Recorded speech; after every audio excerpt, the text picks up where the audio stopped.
Patch 13.15 has created a diverse meta after buffing most of the weaker comps from the previous patch. As a result, the comps in this video are much closer in power level to each other, so everything from S to B tier are good options to choose from. Starting off in S tier, Gunner Zeri is the best forecast comp in the meta. If you manage to hit early Piltover, this comp is easily the best comp in the game. Without Piltover, this comp is still great though. It's just harder to stabilize at level 7 in the mid game, and you don't cap out as high.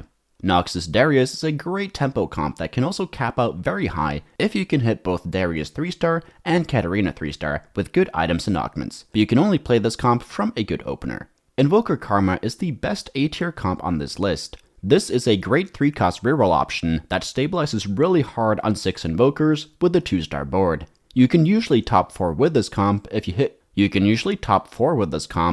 your board, but you can only top 2 if you have really good items and good combat augments. Samira Reroll is a new comp to the meta. This is purely a tempo comp. You need a good Noxus opener to start gaining stacks, then hit Samira 3-star, and tempo as hard as possible in the mid game to cap out either Swain, Darius, and Katarina 3, or legendaries before you inevitably fall off. Kayle Reroll is back after Slayers and Poppy were buffed. This is the most 1st or 8th comp this set. If you can hit and push levels on tempo, you're usually going to top 2, but if you fall behind and don't hit, or you get contested, then you're almost always going 8th. Bruiser Reksai is the most augment dependent comp in the meta. If you have good augments and hit Reksai 3, you will usually get a top 2. However, this comp is not stable at all with Reksai 2-star, so you might struggle in the mid game. Sorcerer Lux is still a good comp, but you no longer hard stabilize with Ari 1-star. This comp can win games, but it's only really playable with +1 Sorc or from a high roll opener, so don't try to force it when you're behind. Freljord Aphelios is still a good top 4 comp in the meta, but you will usually struggle to top 2. The board is really expensive, and the comp is generally worse than Gunners, so you should only play it from a good early game. Challengers fall into the back end of A tier. This comp is pretty similar to Aphelios. You're usually only playing for a top 4 unless you have really good combat augments and can cap out around legendaries, but the comp does have an upside if you manage to get a spat on Belveth or Heimer. Strategist Azir and Lux is a decent option after the buffs to Azir. However, you really need to reach level 8 for 4 strategists and also hit all your 2-star forecasts to do well, so you should only play this if you got a bunch of money. Tristana Reroll is another playable 1-cost reroll comp, but it doesn't have the power like Kayle does. This comp is definitely more stable before you hit than with Kayle, but it's really hard to top 2 unless you can reach level 9 and itemize a Zeri 2-star. Freljord Aphelios drops down after nerfs in the last 2 patches. Usually you should pivot this comp into Aphelios or Zeri if you can, as Akshan 2-star is not as stable as it used to be. But if you can manage to hit Akshan 3-star though, this comp is definitely still playable. Now let's get into my strategy for climbing on this patch. The best legends on this patch are Ornn and Earth. Both have good, safe options for their 3-2 and 4-2 augments. Ornn items give you a ton of early game strength and direction, while Earth trades some of that early game strength for late game power and the ability to play comps that aren't usually good without emblems. Ornn is quite easy to play, so if you prefer to force a few specific comps, or you are more of a beginner, he's probably the best option. Earth rewards flexibility and game knowledge, so advanced players should seriously consider picking him. He is much harder to play though, not just due to the flexibility. You also have to understand how to tailor your tomes properly. Make sure you have 6, 8, or 10 unique traits on your board for a round before popping your tomes. Usually you want to do this on 1-4 or 2-1 to pop them the turn after. Make sure to play as many good traits as possible, like Shadow Isles, Noxus, Sorcerer, Bruiser, Freljord, Invoker, and Zaan.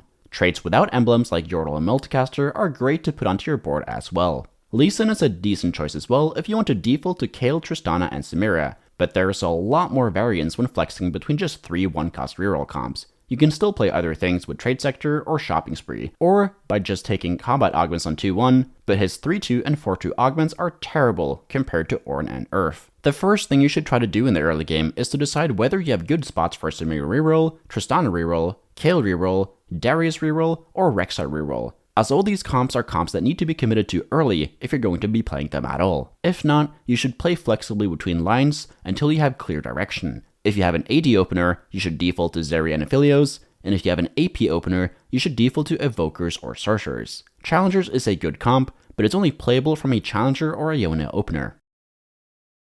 And now let's take a deeper look into each comp. All of these will be linked in an Imgur album that is available for patrons and YouTube members, and the links to join those are down in the description. Our first comp is Gunner Zeri. This comp plays differently whether you have Piltover or not. If you do, try to loss streak until at least 3-5, where you want to roll down for a strong board to cash out your T-Hex. This is the standard board at level 8, but you can drop 4 Zahn if you don't need it and don't have Urgot items, and you can drop 4 Gunners if you don't have Senna. If you hit +1 Zahn, play 6 Zahn and itemize your Sejuani as your main tank if you have Exoskeleton, and Jarvan if you have Chem Tank. If you hit Heimer, you want to always play him on this board, and either go for double Mechano plus Shrink if you don't have Shred, and triple Mechano if you do. If you don't have Piltover, you usually want to roll down on 3-5 or 4-1 for a similar board, just drop to 2 or 3 Gunner until you hit Senna, and play Scion, Heimer, or Freljord. Zeri's best item is Last Whisper, as you always want Shred, and she applies it very well. Freljord or Shrink module are good substitutes for this though, if you can fit them in. Her other best items are Rageblade, Gunblade, and AD items like Giant Slayer, i.e. Hodge, Guardbreaker, and Rudance. Urgot's best items are Titans, Bloodthirster, Hodge, Edge of Night, and any other AD items. Tank items can go on pretty much everyone, but usually Sejuani is the best holder. Our next S tier comp is Noxus Reroll. This is a 3-cost reroll comp, so you want to slow roll at level 7 for Darius and Katarina 3-star. Noxus stacks are very important, so you usually want to try and tempo on stage 2, and you should avoid this comp if you can't get 3 Noxus in early. And I've already made an in-depth guide on this comp, so check out the playlist below to learn more about it. Invoker Karma is another 3-cost reroll comp, but it usually plays differently than Noxus. You often want to roll down on 3-2 if you are weak or want to maintain a win streak, as there's a ton of units you can hit there. Usually, you will end up with 4 Invokers plus Ionia or Taric. From there, push level 7 and roll down again on 4-1 for 6 Invokers plus Taric. From here, decide on whether to go for Karma 3 on 7 or push level 8. You usually should push level 8 for Ionia, only stay level 7 if you hit a lot of Karmas on your roll down and aren't contested, and you need the early power spike. Going level 8 is super important to try to hit Ahri and Ryze. In most games, Soraka, Taric, and Lissandra 3-star are too expensive, but you can go for them if you have enough money. If you have +1 Invoker, just play Ionia at level 7 and put the spat on Taric. Karma's most important item is Gunblade, as this is a stall comp that generally benefits from the sustain. After that, her best items are Archangels, JG, Guardbreaker, and Deathcap. If you hit Ahri, try to itemize her with similar items to Karma. The most important tank item for this comp are Spark for Magic Shred and anti-heal like Morello or Sunfire. Samira Reroll is the newest comp to the meta. This is a 1-cost reroll comp, so you should save all your econ on stage 2 and roll down on 3-1 to about 30 gold. Then start slow rolling on level 5 until you hit Samira 3. Cassio 3 and Swain 3 are nice bonuses, but they're not required. You should roll down on 3-5 and 4-1 if you haven't hit by then. This comp isn't an open fort comp like most other 1-cost reroll comps, so you should be slamming items early and trying to win even though you aren't leveling, as Noxus stacks are important. Once you hit, you have 2 options. Push for a fast 9 if you are ahead of tempo and can cap out around legendaries like Heimer, Scion, and Bel'Veth, or stay level 7 and roll for Darius 3 and Katarina 3, where you itemize Darius as a secondary carry. Samira's most important item is blue buff. Her best damage item is Giant Slayer, but Guardbreaker, Deathblade, and IE are also great. Hodge and Gunblade are also great items for healing, and put tank items on Swain, extra AD items on Darius, and AP items on Cassio. Our next comp is Kayle Reroll. This is another 1-cost reroll comp where you want to hard econ until 3-1 to roll down for your board. This comp usually full opens and plays for an early 5 loss streak, as it's incredibly weak until you have all your 3-stars and can reach level 6. You must hit Poppy, Maokai, and Kayle 3 before moving on. And I've already made a comp guide on this, so check out the playlist below to learn more. Bruiser Reksai is another 3-cost reroll comp, which means you slow roll at level 7 for Reksai 3-star. This comp is dependent on items and augments, so you should really only play it if you can get 2 good items for Reksai with a good augment by stage 3-5. You need to stabilize at level 7 on 3-5 if you are lost streaking, and by 4-1 if you're not, by rolling down for Reksai 2-star, Freljord, and 4 or 6 Bruisers. If you can hit +1 Bruiser, always play 6 Bruisers at level 7 with a spat on Lissandra. If you can't play 6 Bruiser, just play a flex unit like Akshan until you hit Scion. Reksai's most important items are Titans and Bloodthirster. Hodge is a much weaker healing item than BT, but you can make it if you have to. Giant Slayer, IE, or a second Titans are Reksai's best 3rd items. And itemize Lissandra as a secondary carry. Her best item is Morello for anti-heal, and any AP items after that. I've already made a comp guide on this a while back, and it's still relevant, although you don't run Kai'Sa as a secondary carry anymore. Next up is Sorcerer Lux. This comp can be played a few ways. If you are ahead, you want to only slightly roll at level 7, or push for a fast 8 to fit in this board.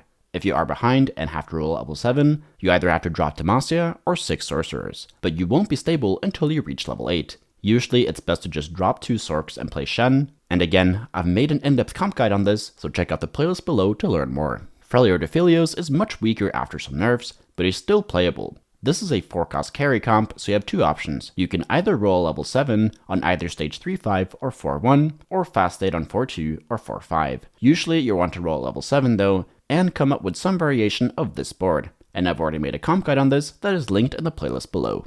Our last comp is Challengers. This is another 4-cost carry comp, where you roll down at level 7 on either 3-5 or 4-1 to stabilize your board, then try to push level 8 for Gwen or legendaries. Set and Shen are interchangeable on this board, but you will usually end up with Set since Shen is too expensive, even though he's slightly better. 6 Challenger is generally better than 6 Ionia, unless you have Sentinel Spirit or +1 Ionia, because Kai'Sa doesn't benefit from Ionia, and you can fit legendaries like Heimer and Senna much easier there. If you get a Challenger spat, you should be looking to cap out around Bel'Veth, and if you can't reach her, putting the spat on Gwen, Senna, or Heimer is also great. Yasuo's most important item is Edge and Knight to avoid getting one-shotted, then damage items like Deathblade, i.e. Hodge, GS, and Runans. RFC is a good option to snipe the backline, and Kai'Sa's most important item is Sojin, to make sure she can cast multiple times per fight. Otherwise, you want damage items like Deathcap, Guardbreaker, and JG. You can also go for Kalista 3-star if you hit a bunch of them on your roll down. Her best items are Rageblade and Giant Slayer.